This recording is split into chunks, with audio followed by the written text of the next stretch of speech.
The New York Knicks are heading into San Antonio shorthanded again tonight, but this game feels different, not because of the Spurs, not because of Victor Wembanyama, and honestly not even because of whether the Knicks win or lose tonight. This game feels different because it's another moment where the Knicks' identity is quietly being formed in real time, and once again, it's the young guys who are about to be thrown directly into the fire. We already know what Jalen Brunson is, we already know what OG Anunoby brings, and that part of the team is solid, dependable, and frankly expected at this point.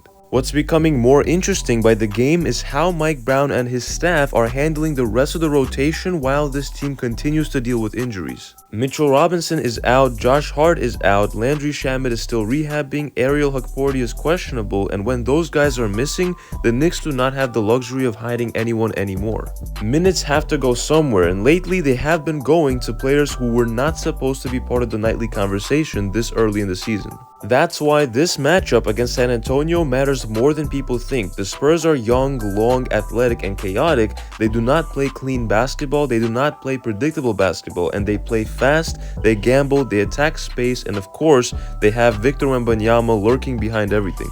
That combination forces you to make decisions quickly, it forces you to defend without fouling, it forces you to stay disciplined, and for young players, those are the exact situations where coaches decide who they actually trust. Let's start with Mohamed Diawara, because at this point, he's no longer just getting a look. He's starting games, he's guarding real NBA players, and he's being asked to make reads on both ends of the floor. And against a team like San Antonio, his role becomes even more fascinating. This is not about Diwara stopping Wembanyama, that's not realistic and it's not the expectation. What matters is how Diwara handles space, how he communicates defensively, how he stays vertical, and how quickly he processes what the Spurs are trying to do when Wemby pulls defenders out of position. What Mike Brown has clearly liked about Diawara is his feel. He does not panic with the ball, he does not force actions that are not there, he understands when to swing it, when to cut, and when to take a shot without hesitation. Against the Spurs, that matters because they bait young players into mistakes. They want you to overhelp,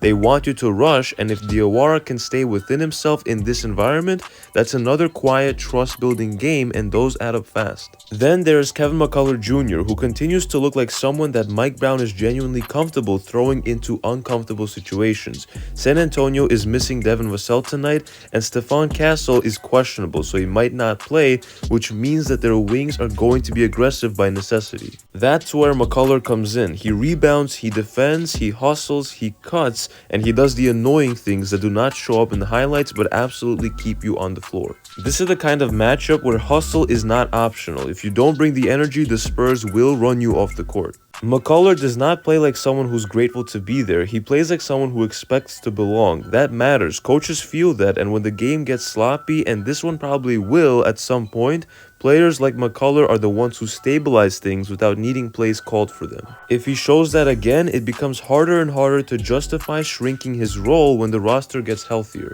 And then there's Tyler Kolek, who might have the most pressure on him in this game, even if no one says it out loud. The Spurs are one of the most chaotic defensive teams in the league. Their guards gamble, they reach, and they overplay passing lanes, and this is where poise separates rotation guards from fringe ones. Kolek's job in this game is not to score 20 points, it's to control the tempo, keep the ball moving, and punish mistakes without over-dribbling. If he does that, it reinforces what we've already seen over the past week or two, that he's becoming someone Mike Brown trusts to settle this game when things get messy. What makes this interesting is that none of these opportunities feel forced. The Knicks are not experimenting for the sake of experimenting. These minutes are happening because they have to happen, and that's usually when you learn the most about your roster.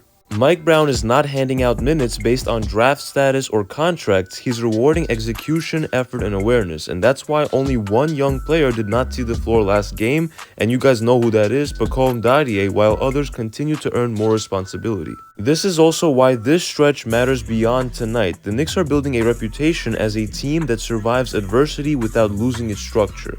And that does not happen by accident. It happens because young players are being developed in real NBA situations, not protected from them.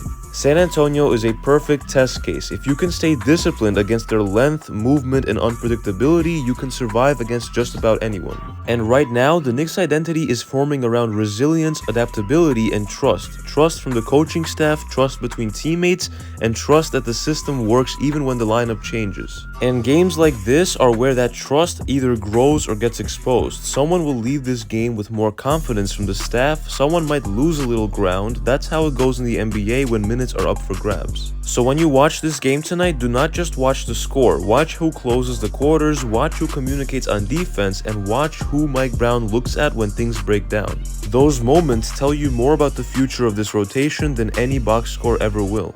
And as this season continues, these in-between games, the ones without headlines or expectations, are quietly shaping what this Knicks team is going to look like when it really matters. So if you enjoyed this breakdown, make sure to hit that like button and sub to the channel for more Knicks news and updates you will not want to miss. It's been KNYT here, and I'll see you guys in the next one.